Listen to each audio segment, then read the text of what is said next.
welcome back to the Bitter Betty podcast. I'm Bitter Betty Deadhead, here with my two cohorts. Bitter Betty Tova. And Bitter Betty Carol with an E. It's Red Week! Woo! It's Red Week. We are here. And for all things Ren. All things.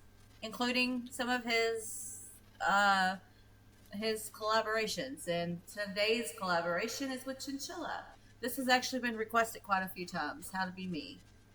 So, yeah. We know Tova don't have a whole lot to say about that. Yeah. But that's okay. But it could be a lovely fantastic song. I mean, I really It will be because Ren is in it. But I really I did really like. I'm here for Ren. I really like Chalk Outlines. I thought that one was beautiful. So maybe this will be too. I'm here for Ren. All right. All right. Let's go. See. 1, 2, 3, 1. Oh, oh, oh, oh, oh.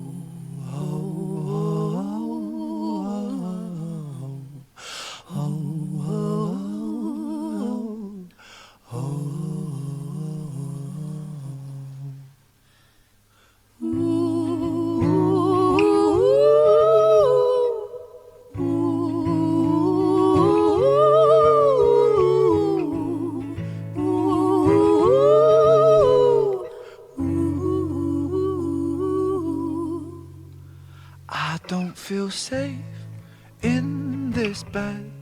There are voices in my head.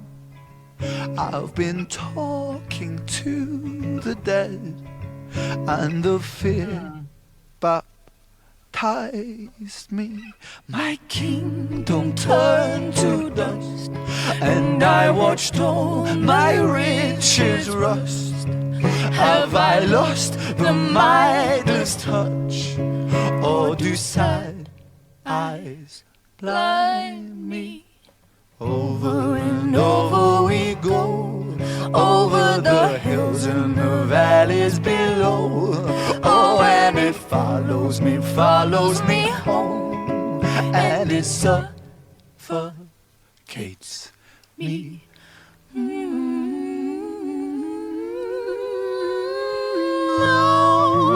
I can't breathe.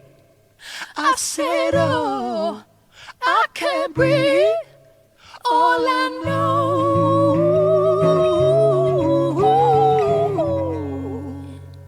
is I forgot how to be me. Pause it real fast. Only because I've wanted to pause it a couple times. But for one, I want to talk about, and I think that I said the same thing last time, they harmonize really, really well together. It sounds, it's really pretty, and her voice is really pretty. But I just can't get over how well they actually sound together. You know how some people, like, when they sing together, like, they always seem to, like, almost match, like, I don't know how to describe it. Like, when it comes to the harmonies, like, it matches beautifully. Yeah. So, I'm enjoying that part of it and listening to it. And I keep kind of closing my eyes to hear it more. I feel like watching it takes away from me. I don't know. They absolutely harmonize very well together. Like their pitches, because he sits more in a really good tenor register and she has a beautiful falsetto, and those are very complementary to each other. Her nails are driving me crazy though. Like all I can think about is how does she function in life with those things? Yes. That's a slight distraction, but overall, I think the harmonization of both of their vocal talents coming together are definitely something I think should be celebrated. Yeah, I keep waiting for her fingernails to go through his hair. Dude, like her nails are not something else. Yeah, I mean, I've seen people have really long nails, but those look like with the tips at the end. Yeah, I did watch the stilettos. I did watch her voice audition, and she talked about, because she did it. At first she didn't have the nails on, and then she had the nails on in the other thing, and she said that it's part of her character. I'm still shy, you know, but being Chinchilla on stage is where I can just be that confident side of myself. Not too loose, it's me, but it's like armor. The name Chinchilla doesn't really work without the look, because it's fun, you know? It's the best part of it. You know. Oh, okay. So. Oh, okay. I can see that. I mean, I can see that, like where people. Chinchilla. I guess. I don't. Okay. That was the only time I've ever seen any kind of like interview with her, so I don't know a whole lot about her. Huh. I mean, if it works for her, I'm curious. You know. Yeah, I just know that her and Ren sound great together. Yeah, they do sound good together. Okay, sorry, go ahead. Y'all want to go back a minute, or do y'all wait? What do y'all want to do? Yeah, go back a couple of seconds. Yeah. Is I forgot how to be me.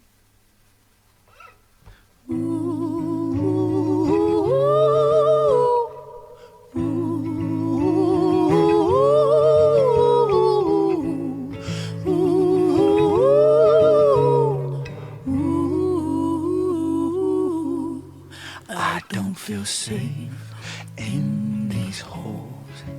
There are bruises on the walls. There are bodies in the floors, and they breathe so loudly. I wish I could move, get up and walk right out this tomb. Do our saviors die too soon?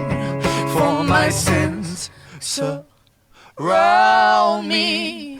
Over and over we go, over the hills and the valleys below. Oh, and it follows me, follows me, follows me, and it suffocates me. I can't breathe. I said, oh, I can't breathe. Oh, no.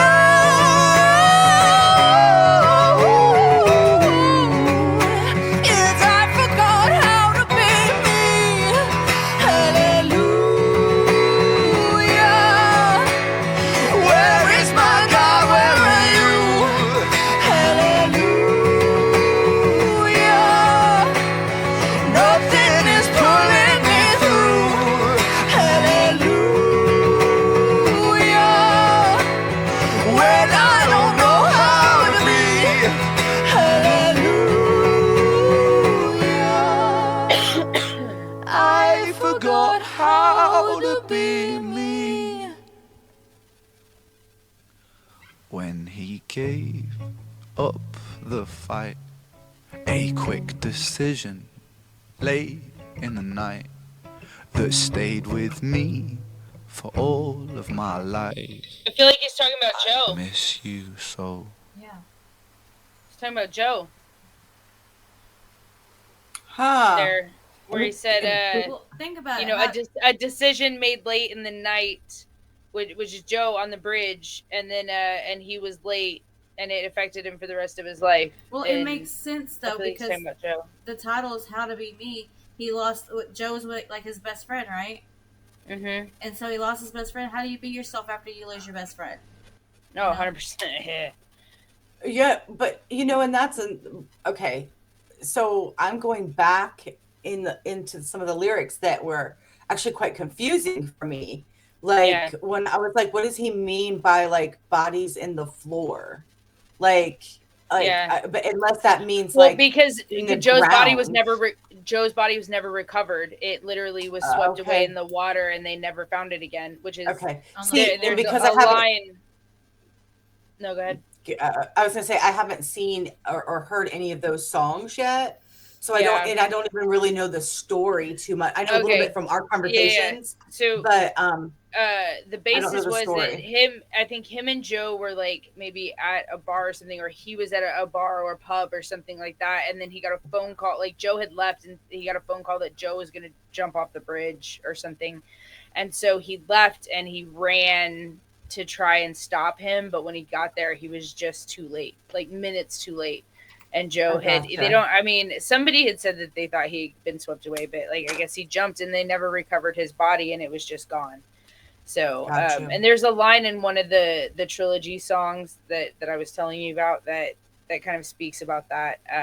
But yeah, so Okay. that was the like in Genesis, that song Genesis, when he says, pupils dilate in the dark, people dilate in the dark. He's talking about Joe Yes. there, talking about Noah was late for the ark. He was late to save him. To save Joe. Okay. And that comes through a lot in his messaging and his music, I've found, for sure. So like that last part though, that definitely made me think he's talking about Joe and like Dad had said, kind of like, how are you ever yourself after you lose a piece of you? Oh, excuse me. Yeah. I got you now. Yeah, well, I didn't want to get sad, but I'm sad. Yeah. Well, and differences aside, I thought that was really beautiful. Like I like that better than the other one we did, actually. Yeah, chalk outlines. I think I did too. And I think because I relate to this more. I was supposed to say the same thing because I think I relate to it. Yeah. I've lost way too many people in my life, so I get it. I don't have an opinion about that because I really, really liked Chalk Outlines, but I think that I would have to go back and listen again now because, like I said, some of the lyrics I was really confused. So and like it didn't almost like I didn't connect to like what's going on. The sound was beautiful. I was like, wait, what did he just say? What does that mean? So I'd have to re-listen to it again and maybe think about it in that context, and then maybe it will make more sense. Yeah. So I love the specific dynamics of this song, how it was very quiet in places and very passionate in places, and I love that kind of journey it took me on. And yes, and I maybe I need to go back and listen to the other one because I did have somewhat of a bias against Chinchilla at that time. So I might not have absorbed what I needed to absorb because of that slight bias. So I probably need to go back and listen to it and get my head out of my ass. But this, I thought this, with all of that put aside, I think this was a stellar performance, and I think this was absolutely beautiful. When you said, about Joe, it like literally, because I was about to say the same thing, because it hit that last line made me really think it was about Joe. Mm-hmm. Right. Well, this was a great song. It was absolutely beautiful. Absolutely beautiful. Yeah. Very good. Yeah, I enjoyed it. I enjoyed it a lot. And I'll be giving it a second listen, so maybe I can pick up a little more than where I missed. Well, I think when you listen to those 3 songs, the trilogy we're gonna do, and then you come back to this, I think it'll make more sense. Maybe I'll do it that way first, and then come back and take a listen. You got anything else you want to add, Deadhead? I think I'm good. No? All right. Okay. Well, then make sure you guys like, comment, subscribe. Make sure you click that bell because it's Ren Week, and on March 9th, the Bettys are going live, and our very own Deadhead will be painting a portrait of Ren. You don't want to miss it. And until next time, peace. It's Ren Week. This means for one whole week, the Bitter Betties will be reacting to nothing but Ren.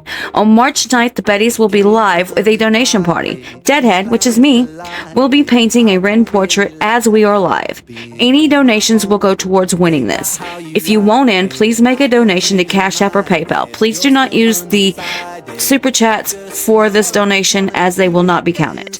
Every $5 is a spot for your name on the wheel. Don't worry, if you can't make the live, we will be taking donations all week for this, and your name will go on the wheel. For any more information, please check the description.